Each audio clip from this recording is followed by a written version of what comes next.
Hippodrome Theatre in London's West End is the scene of a typical Hollywood opening night. It is the premiere of Meet the Navy. Composed of Royal Canadian Navy personnel, the show proves such a hit that tickets are as scarce as nylon stockings. Many celebrities are on hand to launch the show on its voyage.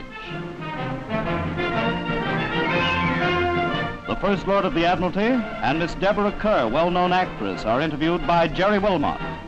Jack Hilton, English impresario, makes an appearance.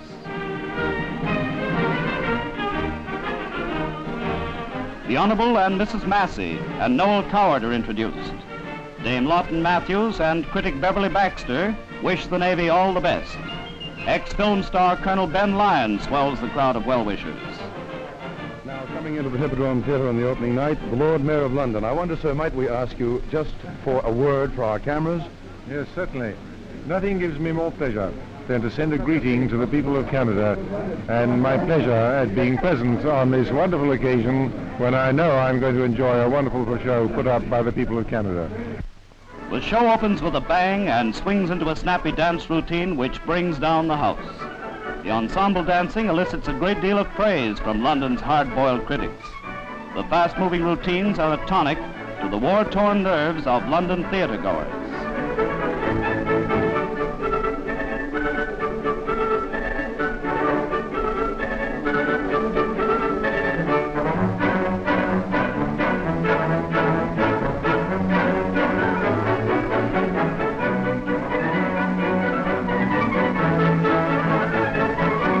Following the successful opening, Commander Robertson, C.E.O. of the show, receives the plaudits of the audience.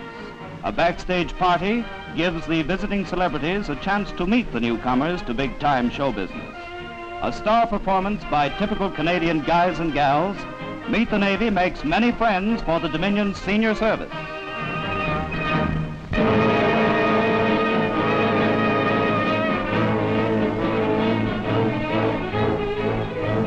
At a Canadian base near the foot of the Apennines, an urgent message is received. Canadian tanks high in the mountains need supplies. It is the job of the ski troops to deliver the goods. Only sure-footed ski men can scale the snow-clad heights. On the alarm signal, the lads pile out and prepare themselves for the trip. Careful briefing and experienced Italian guides ensure the success of the journey.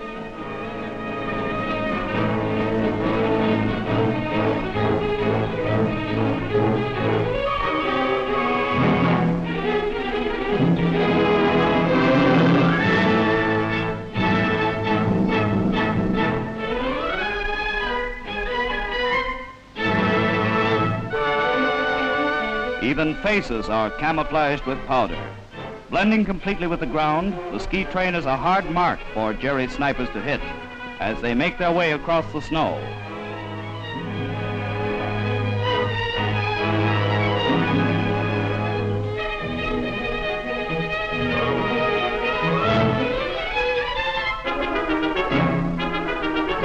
The going is plenty tough and demands first-class condition.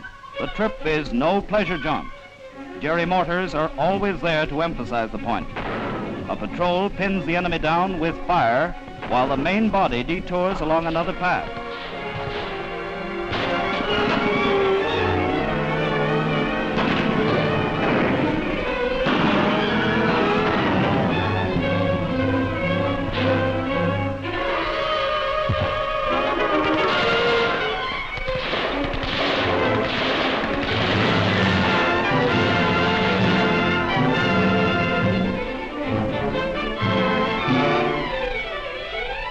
Much-needed supplies arrive at a tank position on the mountain peak. Welcome indeed are the ski men who have traversed miles of difficult trails to bring food and ammo. A spot of tea tastes like nectar after the perilous trip. With the supplies comes the mail. Letters from home are doubly appreciated on outpost stations.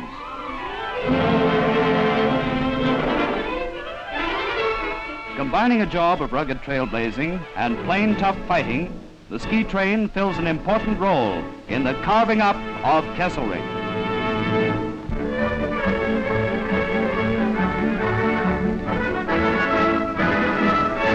An ideal way to keep Canadian soldiers fighting fit is training for boxing matches.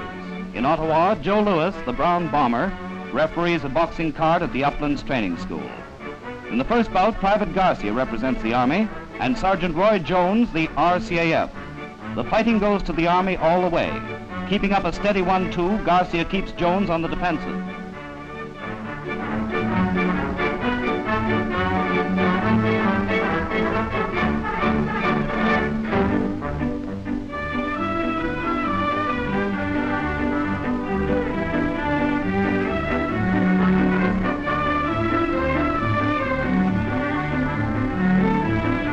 There's no doubt in anybody's mind as to who's the winner. It's Private Garcia. The heavyweight champ is presented with a token of the boys' appreciation by Uplands C.E.O. 3,000 miles away at Sautogenboss, the Divisional Boxing Finals get underway. The light heavyweight match is between Sergeant Nicolo of Montreal and Private Andre. Nicolo has lots of stuff on the leather and shows his superiority from the opening bell.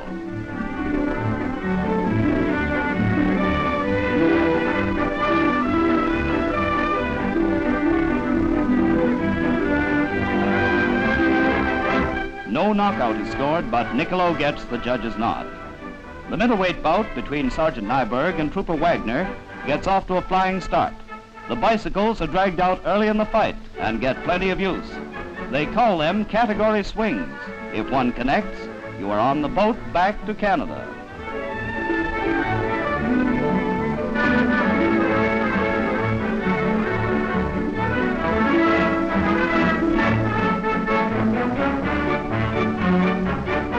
Early in the second round, Neiberg smashes his way in for the kill. A clean knockout ends conclusively the ambitions of Trooper Wagner. With friends and fists, Canucks are slugging ahead to victory.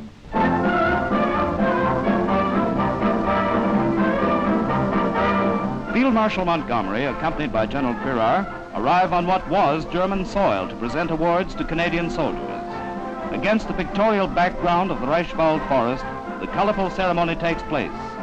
While in nearby positions, guns blast away at the enemy, various decorations are presented for deeds of valor.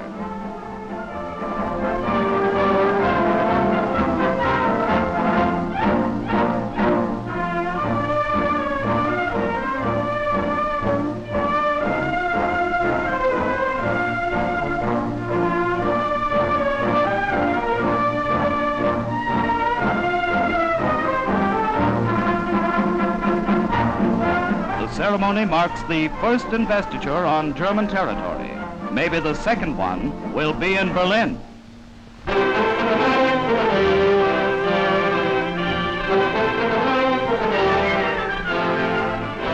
A pile of ruins is all that remains of the once important German base of Cleves. Aerial bombing and artillery fire have taken their toll. The cathedral, or Stiftskirche, is demolished. It was built in the 18th century from funds contributed by 80 families. Damaged in 1820 during an uprising, it is finished off in 1945 when used as an enemy sniper's nest. Its 3-foot thick walls built of brick and concrete provided Gerry with plenty of protection. Now, its wreckage is carted away by Canadian engineers to use as the foundation for hastily constructed roads. The old-fashioned corduroy road comes into its own to beat the low-country mud. Heavy vehicles must be kept moving forward. The engineers turn woodsmen to make it possible.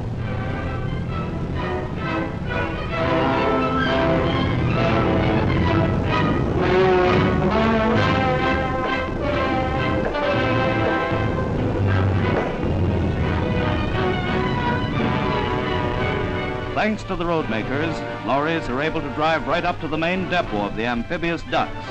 Here, supplies are transferred for their trip by water to Canadian forward posts.